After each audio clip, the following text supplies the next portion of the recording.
bihe bikomeye ukubura abo dukunda bagapfa tutanabasezeye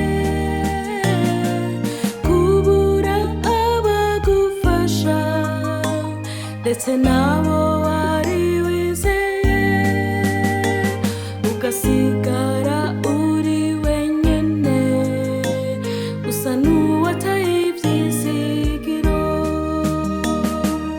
Ivyo n'ibindi vyinshi bibabaje cane nivyo vyaranze ubuzima bwacu bwo muri kahise kwangwa na bamwe mu nshuti ndetse n'abo mu miryango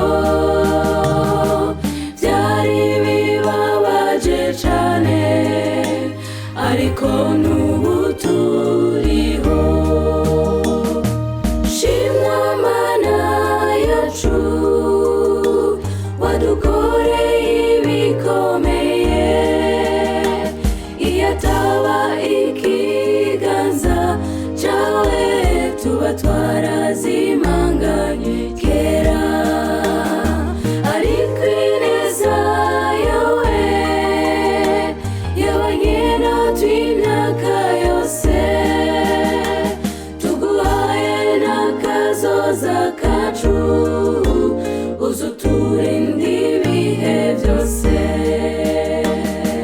Shimwa Mana yacu wadukoreye ibikomeye iyataba ikiganza cawe tuba twarazimanganye kera ariko ineza yawe yabanye natwe imyaka yose tuguhaye n'akazoza kacu uzuturinde ibihe vyose.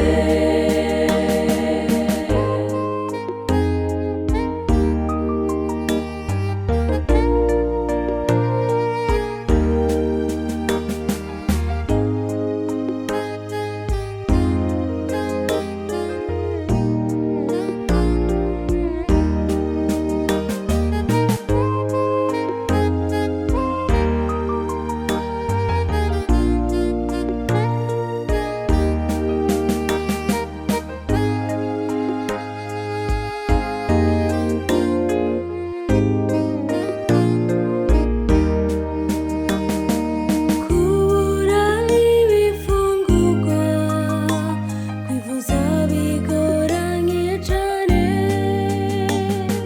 amahera y'ishure nuko akariwa bigoranye cane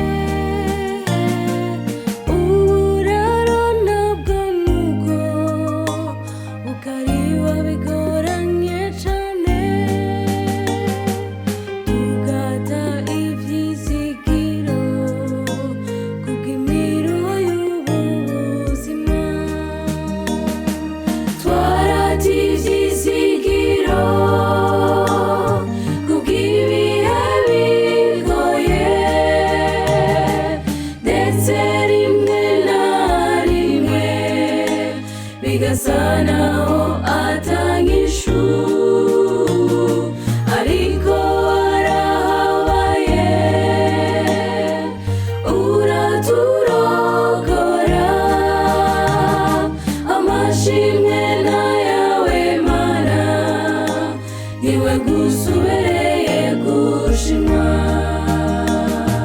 Shimwa Mana yacu wadukoreye ibikomeye iyataba ikiganza cawe tuba twarazimanganye kera ariko ineza yawe yabanye natwe imyaka yose tuguhaye n'akazoza kacu uzuturinde ibihe vyose.